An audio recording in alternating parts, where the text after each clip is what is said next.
Welcome back. We start our news bulletin from Britain, where the Parliament has given its final approval to Prime Minister Boris Johnson's Brexit deal with the EU. The legislation is expected to gain royal assent within days after the Lords allow the legislation to clear its final hurdle. The Lords could have sought to reinstate the changes but opted not to, allowing the legislation to clear its final hurdle. The bill will become law when it receives royal assent from Queen Elizabeth. The UK is set to leave the EU on the 31st of January. In the United States, Democrats have accused President Donald Trump at his impeachment trial of seeking to cheat to ensure re-election in November. They have 24 hours over the next 3 days to make their case that Trump should be removed from the office.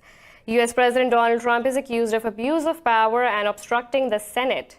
The opening arguments will be followed by White House lawyers who will defend the Republican president. U.S. House Representative Adam Schiff has accused President Trump of a cover-up. Schiff said the president believes himself above the law. He added that trial should allow them to present witnesses. Meanwhile, President Trump said the impeachment hearing is hoax. Meanwhile, the U.S. Central Command says more troops have flown out of Iraq to Germany for medical evaluations following Iran's 8th January missile attack. In a statement, the Central Command said the troops are in addition to the 11 sent earlier for treatment. It said further injuries may be identified in the future. After Tehran's attack on the U.S. troops in Iraq, President Donald Trump had said not a single American soldier was harmed in the raid. Yesterday in Davos, Trump told reporters he did not consider the brain injuries suffered by U.S. troops to be serious.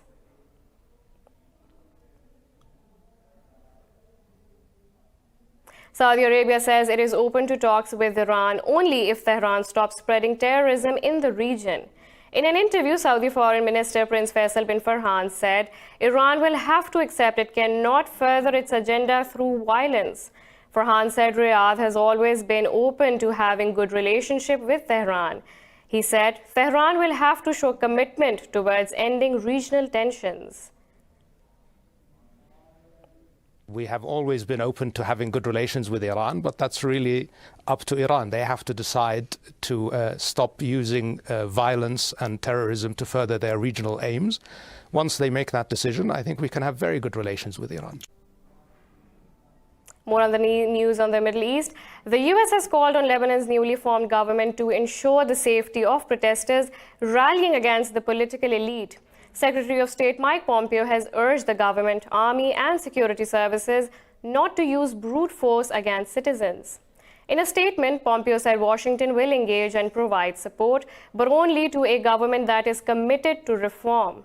Meanwhile, demonstrations turned violent just a day after the new government was formed to steer the country out of its financial crisis. Some protesters breached a small barricade near the parliament and set on fire a tent for security forces. They responded by tear gas and water cannon.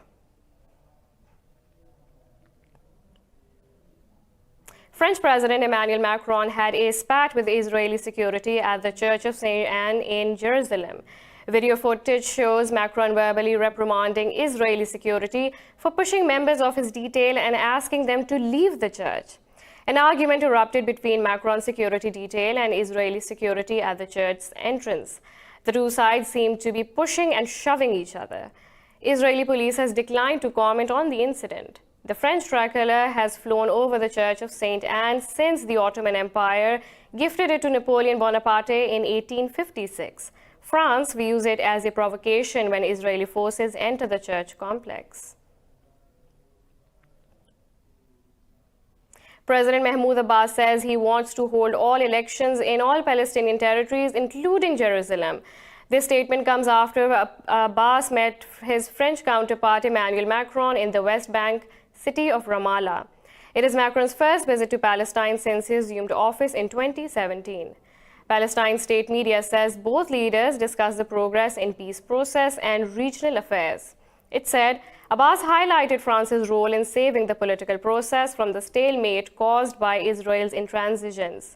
Macron reaffirmed his support for the two-state solution. He said Paris will continue to support the Palestinians in building their institutions and economy. Israel is hosting over 45 world leaders in Jerusalem today to mark 75 years since the liberation of Auschwitz. Over 1 million people were killed by Nazis in the death camp during World War II. President of Russia and France and Britain's Prince Charles will address the sombre event at the Yad Vashem Holocaust Memorial Center. U.S. Vice President Mike Pence and Speaker of the House Nancy Pelosi are among the attendees of Israel's biggest international gathering. Guarded by 10,000 policemen, the leaders will warn against a resurgence of anti-Semitism in their speeches. Muslim countries and leaders are not attending the event as Israel is hosting the event in disputed capital Jerusalem. On Monday, the ceremonies will move to the site of the Auschwitz camp in Poland. The International Court of Justice is set to rule on emergency measures to end the genocide of Rohingya Muslims in Myanmar. The World Court was moved by the Gambia on behalf of the OIC to take urgent steps to prevent further killings. The case has not yet been heard in full, and the ruling only deals with Gambia's request for preliminary measures. The ruling, however, will not indicate how the country may rule its final verdict, which could take years. The Gambia accused Myanmar of violating the 1948 Genocide Convention. It seeks a series of protective measures, the equivalent of a restraining order for states. Over 730,000 Rohingya fled Myanmar after a military-led crackdown in 2017. China has quarantined Wuhan, the city of 11 million people, to contain the spread of the deadly new coronavirus. The government has told locals not to leave the city without special circumstances. Singapore Airlines budget carrier Scoot and Taiwan's China Airlines have suspended flights to the city. More in this report. An outbreak of the fatal new coronavirus that began in Wuhan has killed 17 and infected nearly 600 people globally. All public transport in and out of the Chinese city of Wuhan, including trains, buses, and ferries, have been stopped. Washington has set up a monitoring and quarantine operation after the virus was detected in a patient. In terms of monitoring the contacts, all the close contacts will be part of what we call active monitoring. That means that a public health worker will call the person daily to do a symptom check for them, see if they have a fever, cough, any respiratory issues. Mexico was also investigating a potential case. A first case reportedly emerged in Hong Kong, with the patient arriving via high-speed railway from the mainland. The World Health Organization will decide today whether to declare a global emergency. Today, there was an excellent discussion during committee meeting, but it was also clear that to proceed, we need more information.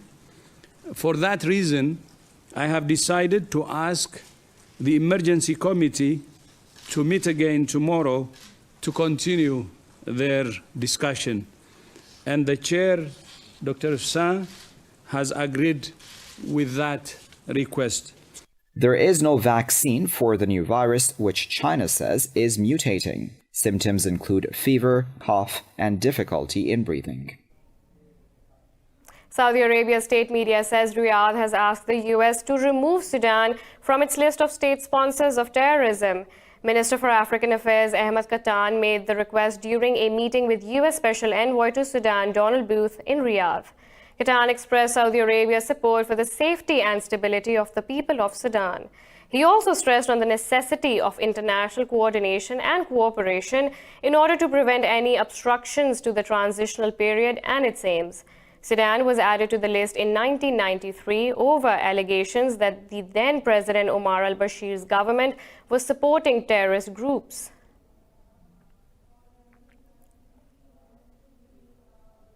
In South Sudan, 32 people have been killed and 24 others wounded in an attack in the disputed Abyei border region. The regional administration says tribesmen from Sudan attacked a village in the area, burning some 20 homes. Sudan's government says attackers abducted 15 people, including children and women.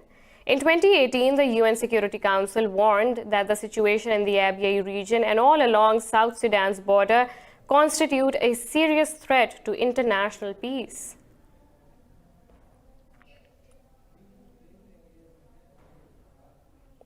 We have a lot more coming up right after this short break, so stay tuned.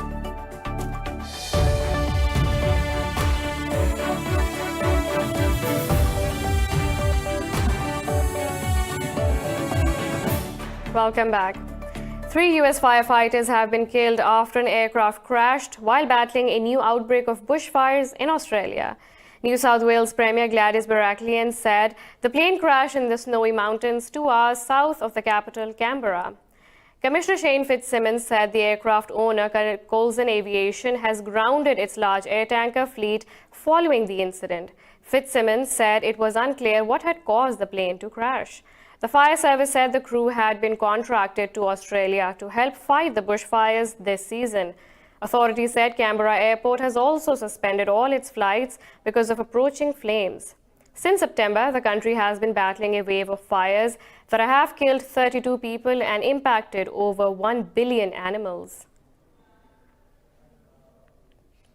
In the US, 1 person has been killed and 5 others wounded in a shooting in downtown Seattle.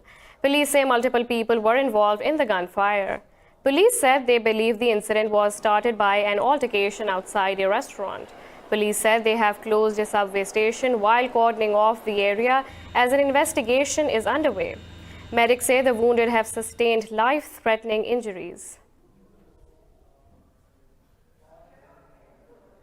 We found a total of 6 patients on scene. One of those patients was pronounced dead here at the scene, and the other 5 patients, we consider them red patients, which means that they're critical, so they need to get to the hospital. They were all transported by Seattle Fire units as well as AMR units. Napoleon's imperial canoe has been unveiled in the French city of Brest after spending 16 months in a protective chest. She was being held at the National Maritime Museum in Paris before returning to her home port. This report will tell you more. On 30th April 1810, the boat, with Napoleon and the young Empress Marie-Louise on board, made a remarkable entry into Antwerp in Belgium. For several days, the canoe had ensured the travel of the emperor in the port city. At the time of the fall of the empire in 1814, Louis XVIII had the boat transferred to Brest. To protect the canoe from bombardment, it was then transferred to Paris in 1945. Ce canot est parti en 1943. It was promised that the canoe would return to Brest, its home port where it had been since the end of the First Empire. It was sent to the Palais des Chaillot in Paris to be protected. Its entire history is here. Napoleon I, Napoleon III, a number of events in the 20th century. I feel like saying that this canoe belongs to France, but the people of Brest are so attached to it. Un certain nombre d'événements au début du XXe siècle. The jewel of French heritage has been released from its formwork after having remained locked in a rigid box for 6 months. The canoe remains on its transport chassis and will be partially disassembled over the next few days.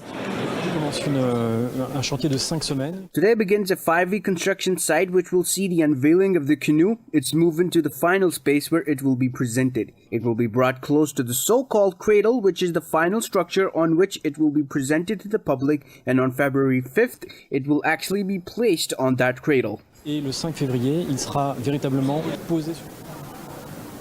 The restoration work will end in May, just before the Maritime Festivals, which will be held from July 10 to 16 in Brest.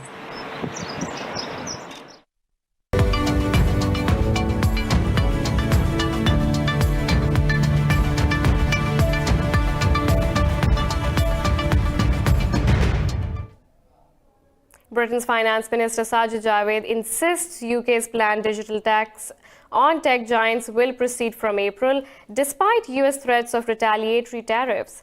Addressing the World Economic Forum in Davos, Javid described Britain's tax as proportionate and temporary.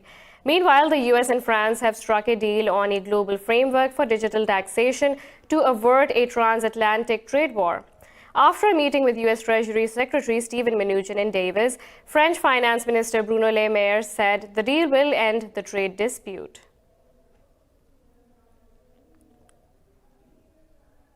Tesla has overtaken Volkswagen as the world's second most valuable car maker. This comes after a dramatic rise in share price pushed its market value to more than $100 billion. Tesla's share price has more than doubled since October 2019, when the firm reported a rare quarterly profit. The auto manufacturing giant stocks rose 4%, making its valuation second only to Toyota. The milestone sets the stage for Chief Elon Musk to collect $2.6 billion in pay tied to hitting that target. Toyota tops the table with stock market valuation of over $230 billion.